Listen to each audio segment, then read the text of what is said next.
In this video, we're going to talk about motion capture files. For 3D Studio Max, the extension is .bip, the first three letters of biped.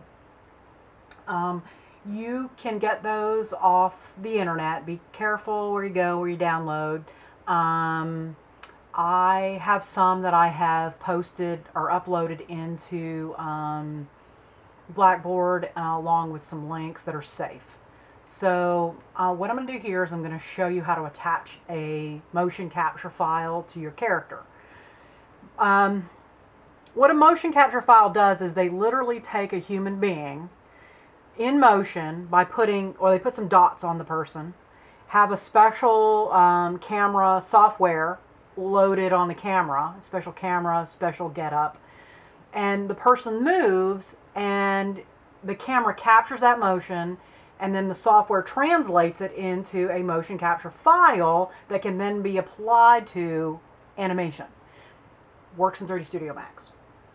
So I have a biped file that I downloaded, and what I'm going to do is I've created my biped, and I'm going to go to the motion tab, and I'm going to load that file. Okay, when I click load file, you're going to see this dialog box comes up, and it's looking for that .bip file. Where I put it, downloads. There we go. Okay, so this guy's got a dog that's dragging him.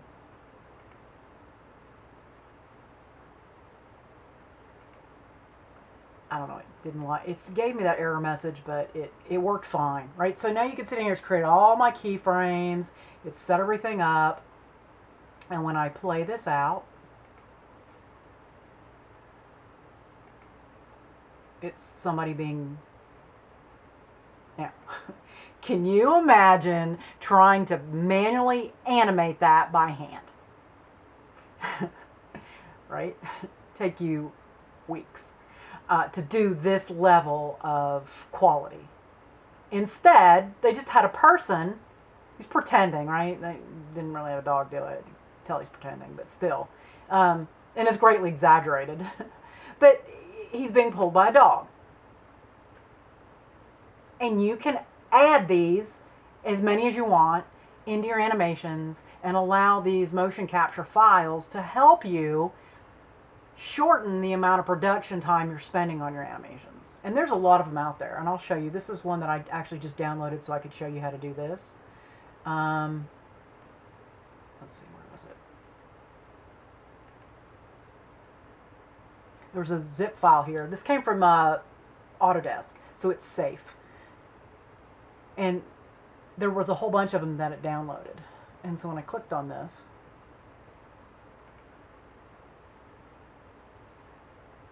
okay, whoops, that was something else. Sorry, look at my folder. I had downloads.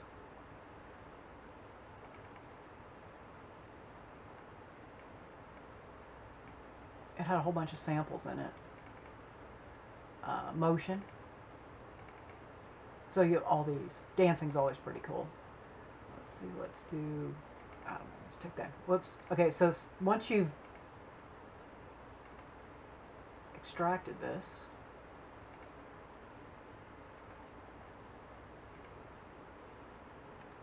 okay, so I've done this, I've created this,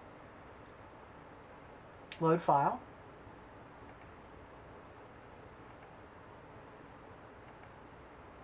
It replaced it. Okay, but now it's going to cha-cha.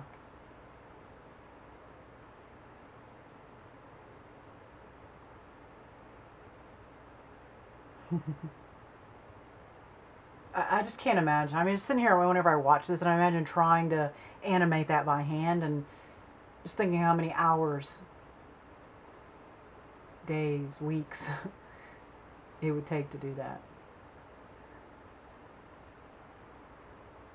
And so there's no reason for you to have to even try if you can find a BIP that can do it for you.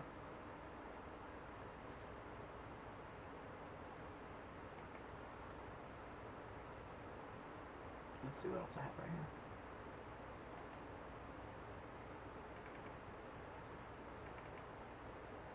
There's some scenes in here too.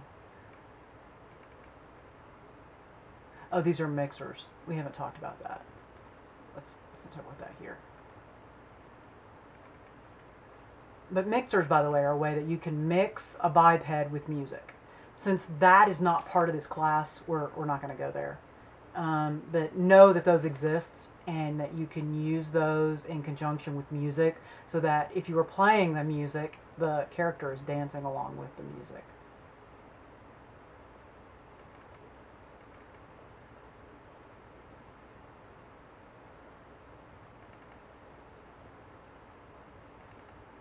Oops, I keep double clicking it because that's how you open most stuff, but you have to extract it. Okay.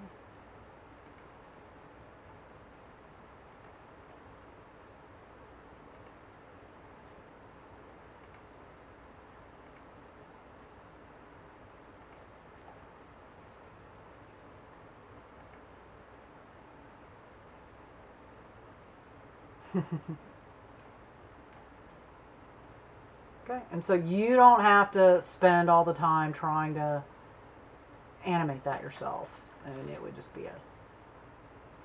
it'd be like one project, and we would have to do it over 2 semesters to even be able to do a fraction of that. So those exist, they're great, and they're a lot of fun.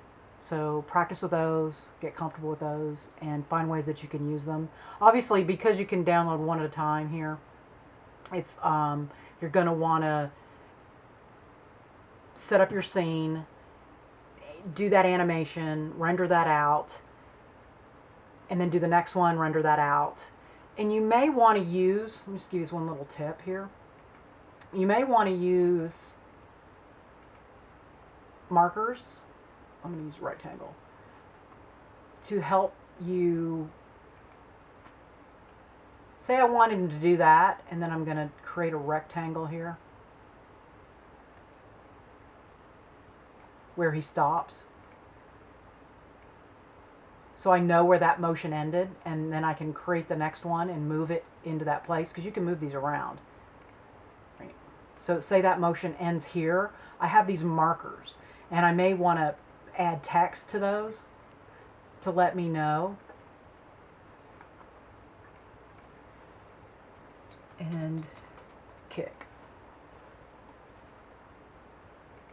Oops, it's way too big.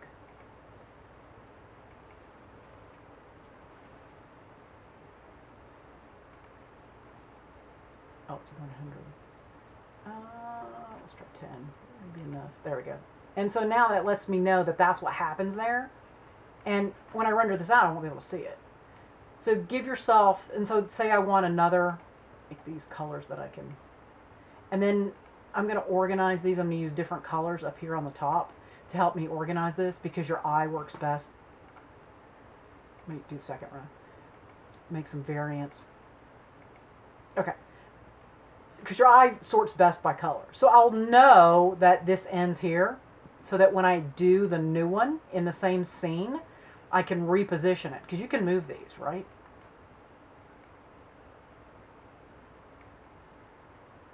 You can move this. Oh, you got to be in the motion mode, remember. Sorry.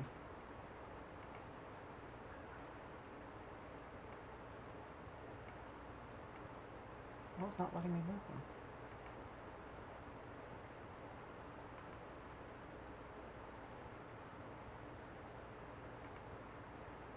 Footstep mode. There we go. Alright, so I can move these. And he'll move with it. So, say I wanted the kick to end here, move my footsteps, he moves with it, and then I can move my next set of footsteps here, and I would render out this first scene, and then set up my next scene, render that out, and then bring them together in Premiere Pro, and I would be able to have those multiple movements. Now you might want to change your camera so it doesn't look like awkward, the gap between them, because there's going to be a gap between them. You may want to move your camera so that you see, you know, say I'm watching him, set up my camera. Make sure I have time here to do this. I do. So say my camera for this scene is here.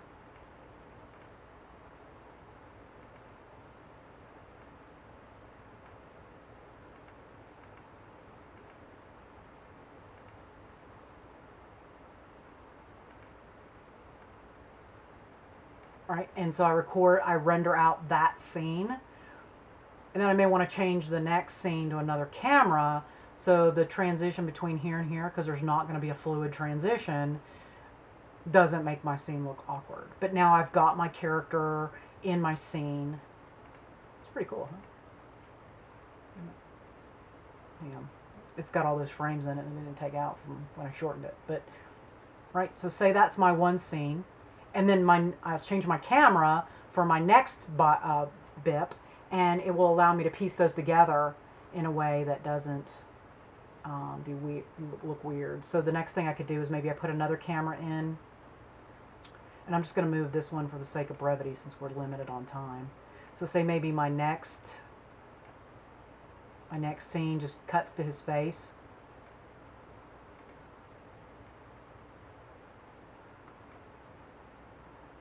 As a transition.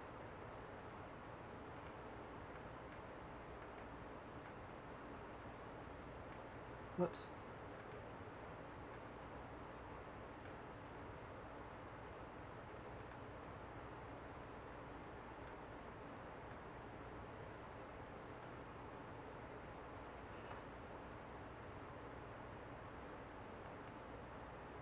And then I could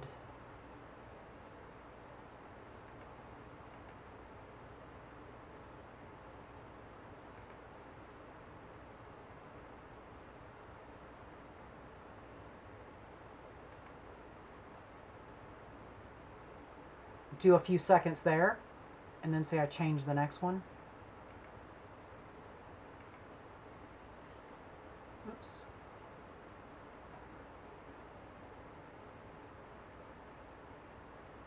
I moved it over here. And then that would give me the opportunity to then do another transition.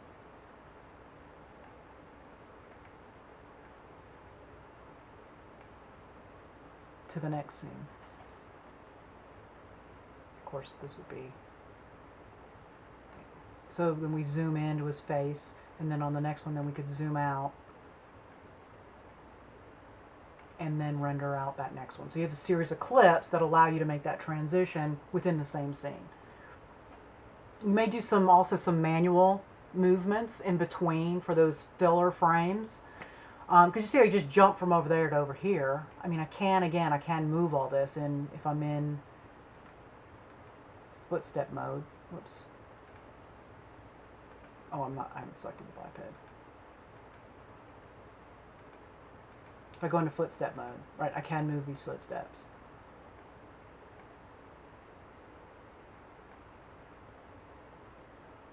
Right, so I ended that one there, and the new one starts here.